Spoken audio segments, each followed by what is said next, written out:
President Trump is spending the holiday weekend at Mar-a-Lago and on the golf course, and sending a barrage of missives on social media, affecting politics at home and abroad. Beginning yesterday morning, when he declared the airspace above Venezuela, quote, closed in its entirety, amid what he says is a campaign aimed at disrupting drug cartels, prompting Venezuela to accuse Trump of an, quote, illegal and unjustified aggression against their... So we have a bit of a problem brewing in the Trump administration at this moment in time, and a big component of that problem relates to the True Social post that I showed you earlier, and of course, what appears to be leaked plans to invade Venezuela, overthrow Nicolas Maduro, and this is all being done under the guise of fighting against what are called narco-terrorists. Now, like many of you out there in the audience, when the Trump campaign and administration first announced that they were considering military action against drug cartels, I thought to myself that the nation in which these cartels were in and were the most problematic for the United States of America was, of course, Mexico. In fact, there were recently protests of the president of Mexico where they called her a narco president during the course of those protests, and this is because Mexico has seen a lot of political assassinations of any politician that appears to be seriously interested in going after the cartels. And there are a lot of rumors, there's a lot of talk that the Sheinbaum administration is actually working with the cartels. And if you guys will remember, if you guys will recall, this is something that ended up spreading about the Bukele administration prior to him actually going tough on crime, when those actual narco terrorists decided to slaughter more people over the course of a weekend and more people in a single day that they've ever seen killed in the nation of El Salvador since the El Salvadorian Civil War. So yeah, there is a way to deal with cartels within the country. The Sheinbaum administration down in Mexico does not seem to be interested in locking them up. So obviously the target of the military, if they were going to go after the cartels, it would make sense for it to be in Mexico. In fact, a lot of the precursor chemicals for fentanyl come from China, make their way into Mexico. They are manufactured into fentanyl, and they are smuggled across the United States border or through various means into the United States from that country. So again, it would make a lot of sense if that were the target of the Trump administration's ire. But weirdly enough, we're having a conversation about small boats off the coast of Venezuela, and Venezuela is just not statistically a major trafficker of drugs, specifically fentanyl, into the United States of America. In fact, a lot of the boats that are being struck can't even reach the continental United States. It's probably debatable whether or not they could even reach Puerto Rico, so it doesn't seem to make a lot of sense to designate Maduro and Venezuela as the head of this narco-terrorist organization. If a boat strikes, if it is found that survivors were actually killed while clinging onto that boat, should Secretary Hegseth, Admiral Bradley, or others be punished? I think you're going to find that this is war, that these people were killing our people by the millions, actually, if you look over a few years. I think last year we lost close to 300,000 people were killed. That's not mentioning all the families. Have you seen what happens with the families of not only the people killed, the people that are trying to get their son or their daughter off of this poison that they've been fed? I think you're going to find that there's a very receptive ear to doing exactly what they're doing, taking out those boats. And very soon we're going to start doing it on land too, because we know every route, we know every house, we know where they manufacture this crap, we know where they put it all together. And I think you're going to see it very soon on land also. Yeah, please. So to be clear, you support the decision to kill survivors after the No, I support the decision to knock out the boats. And whoever is piloting those boats, most of them are gone. But whoever are piloting those boats, they're guilty of trying to kill people in our country. Yeah, please. So like many of you out there in the audience looking at this, you might be a bit confused. And this is what we're going to talk about today. The plans to potentially go to war with Venezuela, whether or not this is just rhetoric, whether or not it makes sense to overthrow Maduro, and how you should do that if that were your intention. But before we do, I want to thank everybody who supports this channel via actualjusticewarrior.com/join. Give me the money. Give me the money, okay? So to be clear, I have absolutely no love for the Maduro administration. This is not going to be a video where I pull a Tucker Carlson and say, well, the Maduro administration doesn't like the gays, therefore they must be good, or whatever stupid ass reasoning he ended up implementing in that viral clip. That person will almost certainly say, well, because he's a communist or a socialist, he's exceedingly left-wing, and that is true. Nicolas Maduro and his government are very left-wing on economics, not on social policy, by the way, which is kind of interesting. In Venezuela, gay marriage is banned, abortion is banned, sex changes for transgenderism are banned. It's one of the very few countries in the entire hemisphere with those policies. It is on social policy, not defending the regime, just saying, one of the most conservative countries in North or South or Central America. Only El Salvador really comes close, which is much smaller, of course. And by the way, the U.S.-backed opposition leader who would take Maduro's place if he were taken out is, of course, pretty eager to get gay marriage in Venezuela. So to those of you who thought this whole project was globo homo, not crazy, actually. I understand that the Maduro administration is not a good administration, and by the way, their socialist policies are what ruined Venezuela. Now, a lot of people in the left-wing media will tell you it was the sanctions against Venezuela that ruined their wonderful socialist experiment, but in reality, you can actually look this up for yourself. The first sanctions on Venezuelan oil, which represents over 90% of their exports from the United States of America, occurred during the first Trump administration after the hyperinflation, after you started hearing about the Maduro diet and the shortages of toilet paper and all the problems that were caused by socialism ended up hitting Venezuela extraordinarily hard. By the way, those problems, not the sanctions, are the reasons why so many Venezuelans ended up flooding to the United States border. Again, despite what many people in the left wing will tell you, the timeline just does not add up. If the bulk of their country's exports were oil and we weren't sanctioning their oil, spoiler alert, it was not the sanctions that ruined that country, it was the socialism, make no mistake about it. Now, in addition to that, I also want to point out that the Maduro regime is obviously aligning itself, or was comfortable aligning itself, with the Chinese, which are obviously rivals to the United States of America, and essentially the way that they were keeping their government afloat was by taking a bunch of loans from the Chinese. And one of the oldest American foreign policies, again, in the history of the country, is the Monroe Doctrine, which basically says foreign powers that are not from our hemisphere need to stay the hell out of our hemisphere. So again, these are positive reasons, these are logical reasons, these are America first reasons in order to try to get a different regime in Venezuela, because having the Chinese gain a foothold in a nation with one of the largest proven oil reserves in the entire world that's in our hemisphere, no bueno. Do not support it. Absolutely not. So I do like the idea of trying to encourage Nicolas Maduro to leave power, again,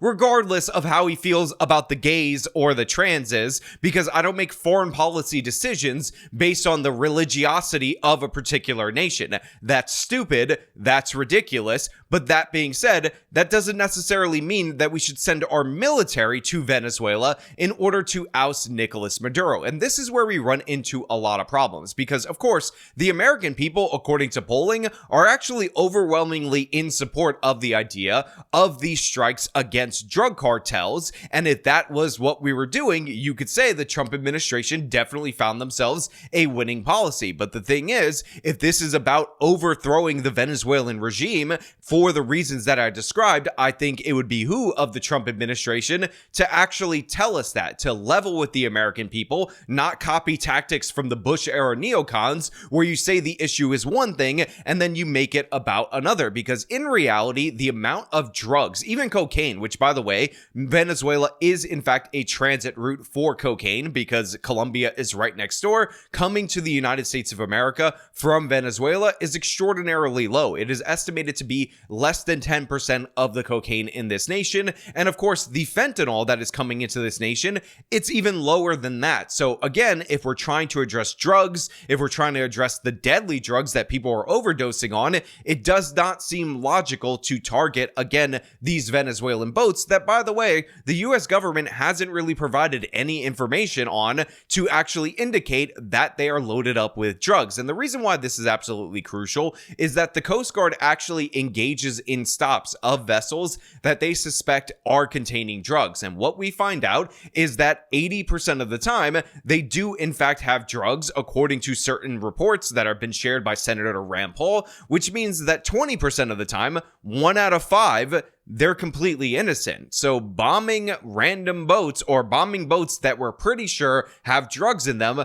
from afar when there's a 20% error rate does not seem to be like a good idea. Now, maybe the process for vetting the boats off the coast of Venezuela are better than the actual process of the Coast Guard stopping these boats in the water, but in reality, you cannot make the justification, in my opinion, that these drugs are a deadly threat to the United States of America when you're shooting at boats that, again, can't make it to the United States of America. And by the way, this also has the potential to undermine the Trump administration even further, because I'm sure you've been hearing in the mainstream media about what is described as a double tax strike that occurred, I believe, on September 3rd of this year. And essentially, there is rumors that there was an order coming from Pete Hegseth where he told the commander that is in charge of this operation to kill all of the people, which meant they did one strike against the boat, which again, if you're at war, you could make the argument is justified. But then as 2 survivors were clinging to the wreckage, apparently there was a second strike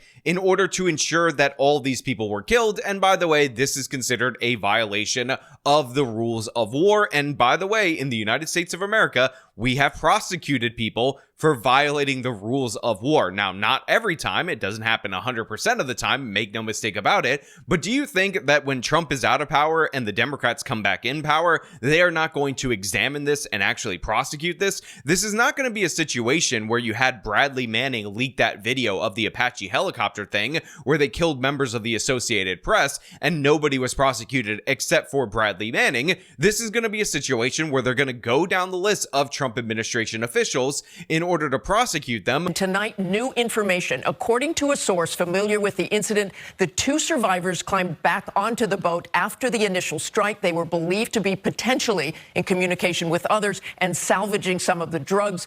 Because of that, it was determined they were still in the fight and valid targets. A JAG officer was also giving legal advice. And while we might know that even ABC News at this point in time is reporting that the people were getting back into the boat that was not sunk at the time of this second strike, the fact is that fact pattern or fact patterns that are unfavorable to Democrats have never stopped them from pursuing investigations and targeting people. And specifically, the person who is vulnerable to being targeted is our Navy Admiral who supposedly gave this order. Like, you guys realize that Navy Admiral Frank Mitch Bradley is going to have to be pardoned by the Trump administration after this, and they're already throwing him under the bus. And who knows if this guy is a good commander otherwise, but the idea that we would take somebody who is a Navy Admiral off of the board due to the fact that we have an undercooked policy, to me, again, another pointless own goal that didn't need to be there. Another drawing in of controversy onto the Trump administration that we absolutely did not need at this moment in time, especially when you look at the ballot box recently, which is, of course, people are rejecting the Republican Party over issues of costs that are domestic related, not over their desire to see more foreign interventions. Again, even on the official Department of War website, it says, along the lines of legality, Wilson also underscored the White House press secretary Caroline Leavitt's statement that yesterday's quote-unquote double tap strike on alleged Venezuelan narco-terrorism boat on September 2nd was ordered by U.S. Special Operations Command's top leader, Navy Admiral Frank Mitch Bradley, and not Secretary of War Pete Hegseth. Now look, I'm under the belief that you should treat everything from the government with extraordinary skepticism. They lie all of the time. And yes, that includes individuals in the Trump administration. So Pete Hegseth going out and making sure that this is published on the website of the Department of War, talking about how he didn't do it. And of course, Caroline Leavitt said he didn't do it, and it was all on this Navy Admiral, appears to me to be Pete Hegseth trying to avoid controversy. And of course, the Trump administration and Trump himself have released statements indicating that they wouldn't have wanted the second strike, that that's not something they were interested in. So now we're in a situation where we have an operation that doesn't necessarily need to be occurring, that is probably being done for regime change reasons, not to fight narco-terrorism, and everybody's distancing themselves from each other. And of course, I've seen how the first Trump administration works. As soon as it comes out that Pete Hegseth knows more about this double tap strike than he's indicating, Trump is going to distance himself from him as well. And again, you have a government that is set up in order to succeed in multiple areas, just fumbling the bag on these things that don't really matter. They're not really that smart in order to engage in, even though, again, I do think the ousting of Maduro is not necessarily a bad thing for the United States. In fact, I think it's a good thing for the United States, but how you do so matters. We should not send United States troops to Venezuela under the guise of fighting narco-terrorists in order to overthrow the Maduro regime, because again, lying us into an intervention in a oil-rich country has not worked out in the recent history of the United States, although I do want to point out that the parallels to Iraq are kind of a bit overstated, if I'm being perfectly honest. First and foremost, as a part of a deal to stay in power, allegedly, Nicolas Maduro actually offered U.S. contractors access to the oil reserves in Venezuela to try to make good with the Trump administration. And this, of course, was rejected, reportedly, by Marco Rubio, who believes that getting rid of Maduro can finally lead to every Cuban in the United States of America's dream, which is ousting Fidel Castro, or the Castro family, since Fidel Castro is actually dead. So again, while people say this is definitely 100% about oil, it's actually not 100% about oil. It's about Marco Rubio's political future. It's about what he's trying to achieve as Secretary of State. And again, interventions that don't seem to benefit the United States in a direct way that costs a lot because you're going to deploy military in order to engage in them. Not a great idea. That being said, hopefully, and this is what I am hoping, the entire pressure campaign is in fact just that, a pressure campaign. So yeah, my position is hot war with Venezuela? Absolutely not. However, there is something that the Trump administration likely also could be doing, which again looks the same as a buildup for war, which is again trying to signal the Maduro regime that they are willing to build up and go to war with them in order to scare Maduro out of power, in order to get him to leave office, so that way we can get a friendlier government to the United States of America in charge of some of the largest oil reserves in the entire world, so that way we can get rid of Chinese influence in Latin America, which again, I would actually be fine with if the plan is actually to not go into a hot war. The fact is, the Maduro regime is not friendly to the United States of America. They've shown a willingness to work with countries like China that want to subvert US influence in Latin America. And yeah, the Monroe Doctrine is one of our oldest foreign policy doctrines for a reason, and it's because we understand that one of the keys to US supremacy and US power is preventing other global powers from gaining a foothold in our neck of the woods, in our backyard. So yeah, if that's the case, if this is the plan, if they're not actually intending to engage with troops in Maduro's Venezuela in order to overthrow him, then I will reevaluate my position on that. However, the sinking of the ships under the guise of you're fighting against the drug cartels is just nonsensical, and you should know that it's not factually based, because if they end up using that as a stepping stone to lead to war, you should be able to catch it from the jump that it's just not logical. And again, if you want to go after the cartels, the narco-terrorists that actually hold money and hold power and actually are smuggling in the fentanyl into the United States of America from the precursor chemicals that they're getting from China, then the answer to that question of who you should target is people in Mexico, the cartels in Mexico. That's who you should go for, not small boats off the coast of Venezuela. But you know what? Those are just my thoughts. I want to know what you guys think about all this down in the comments below. As per usual, if you like this video, show them by leaving a like, subscribe for more content, follow me on the social media, support me via the support links in the description of this video. This has been me talking about a potential dumb war with Venezuela. Till next time.